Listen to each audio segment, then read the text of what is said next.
Thank you, Mr. Chairman. Members, what we have before us today is a discussion and a bill that would seek to reform our drug-free zones in Tennessee. So if you'll indulge me momentarily, I want to give you a brief history. But in 1995, the General Assembly passed Public Chapter 515, creating drug-free zones around schools, child care agencies, libraries, recreational centers, and parks.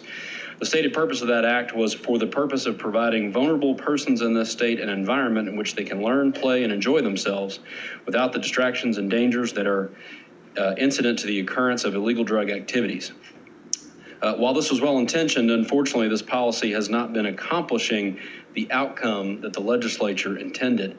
The main reason for this failure is the fact that drug offenders are not often affected by deterrence-based policies.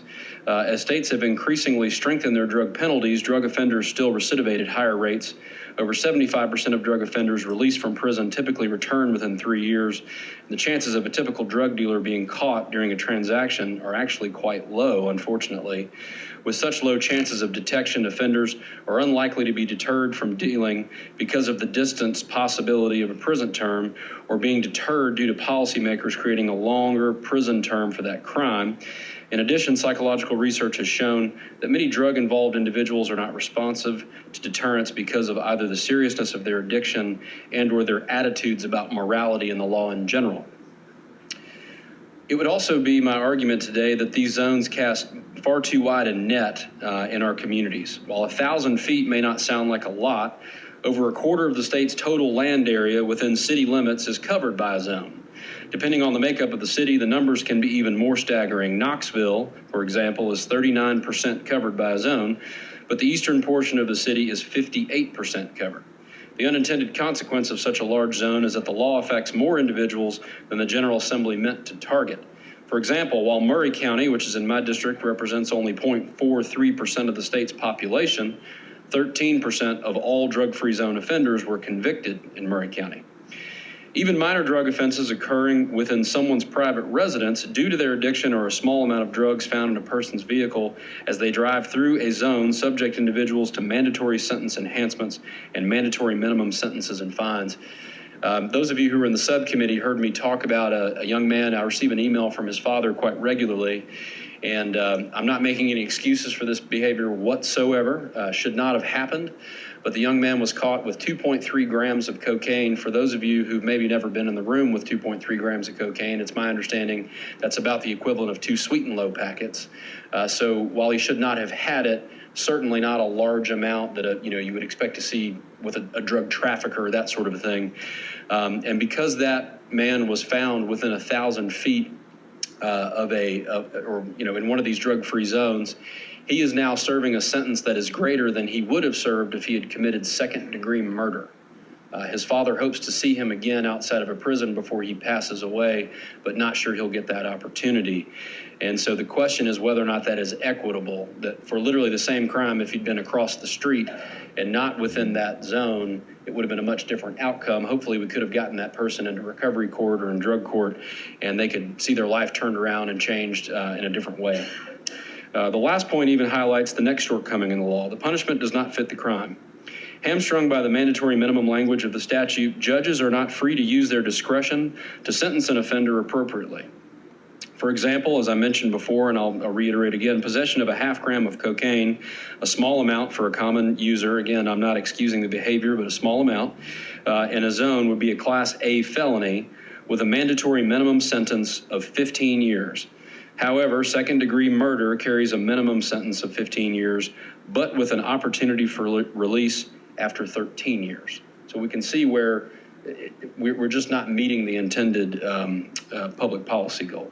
Experts have also begun to take notice of our failed policy. The Crime and Justice Institute, a nonprofit research organization contracted by Governor Lee's Criminal Justice Investment Task Force to provide technical assistance to our state's criminal justice reform efforts, revealed that while prison admissions are down 14%, prison sentences have grown by 23%, and the prison population has increased 12%.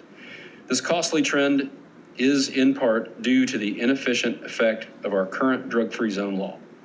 Tennessee taxpayers are spending millions of dollars per year to house these offenders in our prisons with little to no return on investment. Data-driven and outcomes-oriented reforms to our current drug-free zone law would save over $18 million, and that is the fiscal note that you have before you. With recidivism rates at nearly 50%, the General Assembly could reinvest this money into making justice more efficient in our state, rather than continuing a practice we know is not working. Right-sizing the drug-free zone statute is the right reform, in my opinion, at the right time. And I appreciate you indulging me in all that, but I wanted to make sure that we had a good history of the statute that's before us, and also an understanding that nobody here is talking about being soft on criminals. We are talking about properly investing our state's resources so that we can lock up bad guys and get low-level people with addiction problems the help that they need. So, Mr. Chairman, with that, I would ask for support of the bill. I also would note, and I'm sure you have on your list, we do have several folks who have asked to testify on the bill. And so with that, I'll turn it back over to you. Thank you, Mr. Chairman. I know, Representative Parks, you had raised your hand, but if you could indulge me, we have 8 folks that are going to testify on this. I'd rather get to those first. So I'm going to go out of session. With that objection, we are out of session. If Judge Russ Parks is still here, would you come up, please? If you, as you're coming up, you can sit at any chair, you can sit at the podium, whatever you prefer. There is a little talking head on that microphone. If you turn that on, the light will light up. That'll let everyone know we can hear you. If you'd please, as you get rested there, introduce yourself, state your name, and then you may begin. I am Russ Parks. I'm one of the 4th Circuit judges serving the 22nd Judicial District. Chairman Curcio called me and asked me about a potential bill relative to the drug-free school zone and the application of the drug-free school zone. Prior to becoming a circuit judge, I've been a circuit judge for a little over 5 years, trying to fill the shoes of Judge Holloway, who is now on the Court of Criminal Appeals, who's here with me. Prior to that, I've served as a defense lawyer and an insurance defense lawyer for some 28 years. So I saw the application of the drug-free school zone, both as a lawyer and now as a judge. I reviewed the bill at Chairman Curcio's request. I've attended this meeting at his request to give you the perspective of one trial judge's perspective of that proposed bill. And maybe the best way to talk about what I perceive the application, while we would all agree that the protection of youth is something that is wonderful, and while the goal of the original legislation was great, the practical application is this. The statutory minimum mandatory sentence for, let's say, a cocaine-related offense or methamphetamine offense, where someone is possessing it for resale, that is an 8 to 12 year sentence, served at 30% if you arrange one standard offender. However, if you are within 1,000 feet of a school, whether school's in session or not, whether children are present or not, if you're simply pulled over for a traffic violation within 1,000 feet of that property, the statutory minimum sentence goes up to 15 years. It's not just a 15 to 25 year sentence, it's a 15-year minimum mandatory day-for-day sentence. Let me give you one example of what I perceive to be problematic from a judge's standpoint. You have 2 individuals, one sells through the chain link fence at a school to a 7th grader during recess. 3 ounces of cocaine. That's a Class B felony under the present statutory scheme work. That individual is punished at a statutory minimum of 15 years. An individual who is home from college with a half a gram of cocaine, school hasn't been in session in some 2 weeks, who is passing through a school zone and is pulled over, and that individual is prosecuted under the present legislation. That also is a 15-year statutory minimum sentence that the court has to impose. So you can see the application using those examples of 2 very different people without any trial judge having the discretion to apply any factors results in some degree of inequality or inequity. Judge, I'm just going to let you got one more minute. Thank you. And that would be my perspective from the bench, and from this judge's perspective, I would certainly be in favor of allowing some of the discretion afforded under the new proposed bill. Thank you, Judge, for your remarks. Thank you. Were there any questions? Representative Hardaway. Thank you, Mr. Chairman. And I appreciate you being here, Judge, because you bring some clarity for me. The essence is that you need discretion in order to be able to, judicial discretion in order to be able to apply the law and achieve justice. Okay? Exactly. Prosecutors already have the discretion in a charging instrument to charge whether it's in a school zone or not during the negotiation process, to apply the school zone or not. The bill doesn't take away that prosecutor's discretion. They still have the discretion to do exactly what they have now. All this bill does, as I read it, is vest the trial court with authority at a sentencing hearing to apply whether or not you apply the school zone. Again, whether or not school is in session, whether it's in a home. And again, that discretion is not unbridled. We have to do what the legislature has mandated us to do, applying certain factors, enhancing factors, mitigating factors. And additionally, it's not unbridled in the sense that there's an appellate court above the trial court and the Supreme Court. So that discretion is certainly subject to multiple layers of appellate review. Having no one else on the list. Oh, excuse me, Representative Hardaway, you're recognized. Thank you, Mr. Chairman. And this bill in no way interferes with your right, and your rights as the presiding judge on the case, to sentence, to include in the sentencing some type of rehab for substance abuse in order to attack the problem from both sides, both from the violation and from the addiction itself. Wonderful question. If it's prosecuted and there's a 15-year conviction, whether it be, let's assume for a moment if it's 15 years, then we as a trial judge do not have the statutory authority to grant probation or any form of split confinement. If in fact it was an 8 to 12 year sentence, then we do have that authority. Anything less, 10 years or less, we have the authority to then order split confinement, some forms of rehabilitation, yes. Having no other. Thank you, Mr. Chairman, and thank you, Judge. Thank you very much. Thank you for your testimony. We appreciate it today. Next up, we'll have Calvin Bryant. Calvin Bryant, come on up. As you're coming up, if you just keep your comments brief for time purposes, I would appreciate it. And when you come up and sit, you'll notice the little black microphone with a man talking. Push that button, that light will turn red. And if you would, state your name for the record. And you're welcome to begin.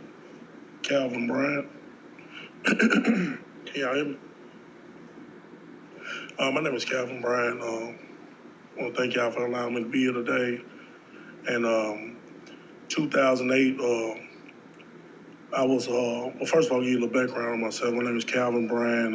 I graduated from Hillsborough High School, all-state football player, received a full athletic scholarship at Tennessee State University during my time at Tennessee State University. In 2008, I was involved in a drug transaction. Me and another individual that I was friends with was sent inside of my neighborhood by, he was a confidential informant at the time. I didn't know. He wore a wire on me 3 consecutive times, and I made 3 deals with him. I had the drugs delivered to us, really facilitating the drug transaction. That was my first offense. When I was arrested, I went to trial twice. I had a 100-year the first time. The second trial, I was found guilty and sentenced to 17 years and 100%. During that time, of me being a first-time offender, I wasn't aware of what the school zone was, even though it had been around since 1995. I never seen nobody in my particular neighborhood get charged with the drug-free school zone. So I was the first person to get charged with it. I spent 10 and a half years in prison, appealing my case. A lot of my appeals was pertaining to the drug-free school zone. I never got relief on it, and I eventually got relief through a federal court judge for ineffective assistant counsel. So I got back in court, and due to a plea deal with the district attorney's office, I was released October of 2018. So I did 10 and a half years on my first offense on this charge. And just being in prison, like I was telling a lot of the families behind me, there was no chances for me to take classes under this charge because it's at 100% mean. I got to serve 100% mean. It's a mandatory minimum. So I wasn't able to get in any classes because they had to get people in classes that had percentages, meaning that if they had drug charges or murder charges, they had a chance to get out and earn good time with parole. Due to us not earning good time, we don't get to participate in classes, so it's hard to better yourself in that kind of situation if you don't have no help. And with us serving mandatory minimums, the percentage is higher on us, even as a first-time offender, than it will be on a second-degree murder charge or whatever. And I'm definitely for the bill. It do affect a lot of lives, and I do hold myself accountable for participating in the drug transaction. But do I feel like I should have got 17 years? I don't. Because right now, I wouldn't be sitting here right now if it wasn't for my case getting overturned on another level. I was supposed to get out 5 years later. So, I definitely support the bill. I understand what the families are going through. And it's kind of rough when you're sitting in prison and your injustice is being used for other people's justice that haven't really committed a crime yet. So, I pray that there's some relief on down the line. But it's a very harsh law to serve time for, being that there's no program set up to help a person that know when they come home. You can't earn your way with good behavior or anything, no classes or anything. So, I feel like it do need to be changed. Thank you for this. Having questions for Mr. Bryant? Seeing none. Thank you very much for coming today. We really appreciate your testimony. All right. Up next, we have Lauren Krasai. I hope I pronounced your last name right. Oh, good. Come on up. And you'll see the microphone there. I'm sure you've testified here before, but if you make sure that little red light is on so we can hear you, introduce yourself for the record. Great. And you're on. Chairman Curcio, members of the committee, my name is Lauren Krasai. I'm a senior policy analyst with the Justice Action Network, a national bipartisan organization working on criminal justice reforms at the state and federal level. Today I have a quick kind of presentation, or at least a visual testimony is what I'd like to say, just to highlight kind of how these zones work in the state so you can better visualize just how covered the state really is. So I'm going to just kick it off here. In Tennessee, there's over 8,500 separate drug-free school zones that cover 5.5% of the state, but 26.5% of the areas within cities.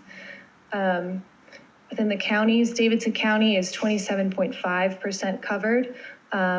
Just Nashville, if we're looking at within city limits, that's 27.3% covered. Davidson County, 44 of the 358 inmates are from Davidson County. I'm going to try to go quick, so I'm going to skip over a lot of this stuff, but I know that you all have a printout, I think, of this presentation, so if you have any questions, just let me know. And now I want to get into some more rural counties. My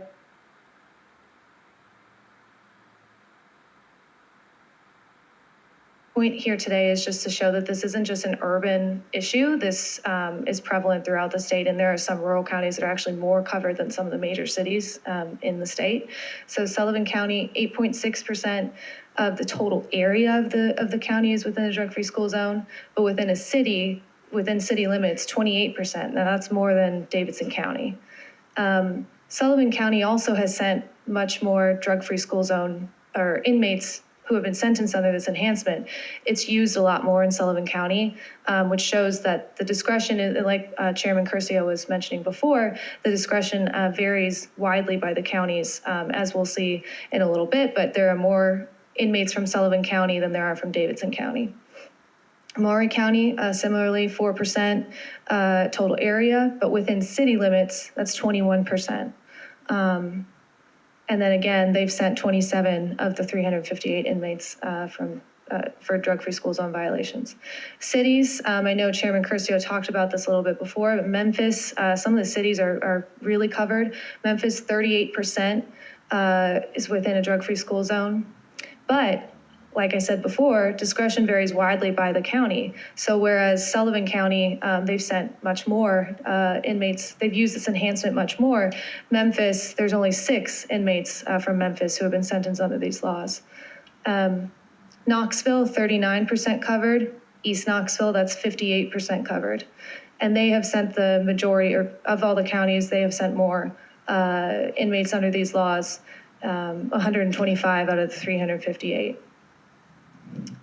Sometimes these zones, they overlap to create sort of comical areas where it's not a drug-free school zone. Right here is in Johnson City. There's a corner of a street where 472 square feet is not a zone, but everything around it is. So if you're standing in that corner, you can't get charged, but if you're 472 square feet, which is about the size of a New York City apartment, you can be charged. Some other counties, just to show, Pickett County is the least populous county in Tennessee, but 36% of the county within city limits is covered by a drug-free school zone. That's more than Nashville, a little less than Memphis, and a little bit less than Knoxville. They haven't used this. There's no drug-free school zone inmates, but it just goes to show that this isn't just an urban issue, 36% of Pickett County. Similarly, Clay County, 43.6% of the county within city limits is covered by a drug-free school zone. That's more than Nashville, Knoxville, and Memphis. And Ms. Chris, I've got about 30 seconds. You got about 30 my last seconds. slide. I'll just end there. I'll end 30 seconds early. So thank you. With that, I'll take any questions if there are any. Members, Representative Griffey, you're recognized. Thank you. I do have one quick question. Do we know the number of offenders convicted under the drug-free school zones that have, the percentage of them that have prior felonies for drug, guns, other felonies? Do we have that data by any chance? I know that there are currently 358 inmates who have been sentenced under this enhancement. Off the top of my head, I don't know how many of them are first-time offenders, but we can get that information to you. Representative Chairman Daniel, you're recognized. Thank you, Chairman, and thank you for your presentation. With regard to the number of inmates, 358 statewide, is that correct?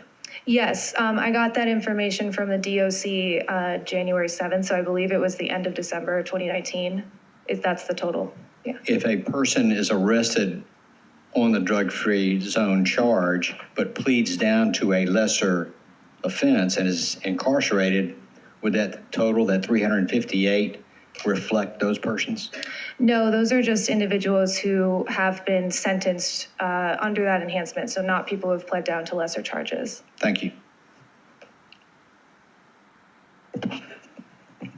You're recognized. Representative Parkinson, Mr. Chair. Excuse me, Representative Parkinson. Thank you, sir. Do we know how many of those that were sentenced or convicted were sentenced or convicted with between a half ounce and an ounce of marijuana? Again, I can look at the spreadsheet that DOC sent me and see what substance they were sentenced for. I don't know off the top of my head, but we can get that information to you. Thank you, Mr. Chair. Seeing no further questions for the witness, thank you very much for Thank you so much. coming today. We appreciate your testimony. Without objection, we'll be back in session. We're now back on House Bill 2517. I'd like to recognize Chairman Curcio. Thank you, Mr. Chairman. And just in closing, I hope that you'll join me in support of this legislation, and not to belabor much longer. I know we've been here a long hour, but I do want to thank, there were several other folks on the list to testify, but for the looking at the time, we wanted to make sure we didn't lose a quorum. I want to thank Judge Bobby Holloway for coming, not being able to speak, but thank you so much for being here, and thank you for speaking in subcommittee, sir.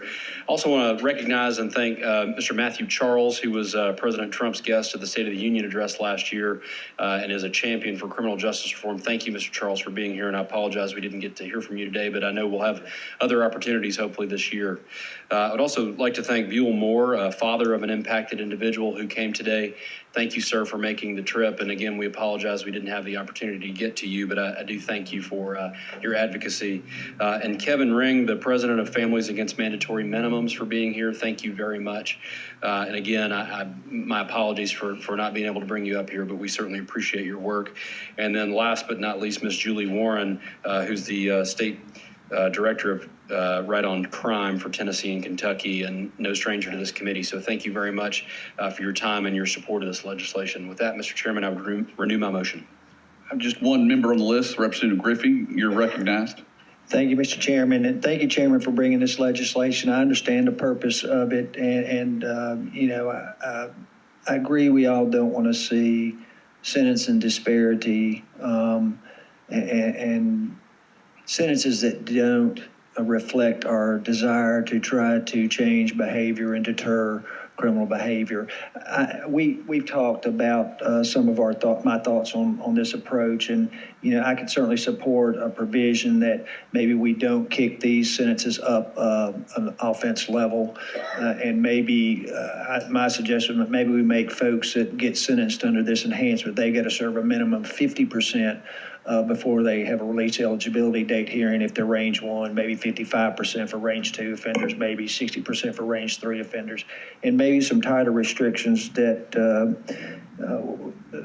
as far as if the judge is going to waive the enhancement or something. But and if we did that, we could do that to offenders that are currently incarcerated, that have been incarcerated, rather than waiting for new ones. But I'm just not comfortable in supporting this legislation just right now. But thank you very much. Mr. Chairman, you're recognized. Thank you, Mr. Chairman. I apologize, and I was remiss, and I had in my notes, and I kicked myself for looking over it. But I really want to thank the TBI, the sheriffs, the chiefs, members of law enforcement for working with me on this bill. Spent many hours working out the amendments to make sure that they were comfortable with this, and so I just want to thank them for that as well. So I apologize I didn't mention that. Hearing the question has been called, seeing no objection, we are ready to vote on House Bill 2517 as amended. All in favor say aye. Aye. All opposed say no. The ayes have it. Your bill moves to H. Bill 2517 as amended goes on to finance. Thank you, Mr. Chairman. Thank you, Committee.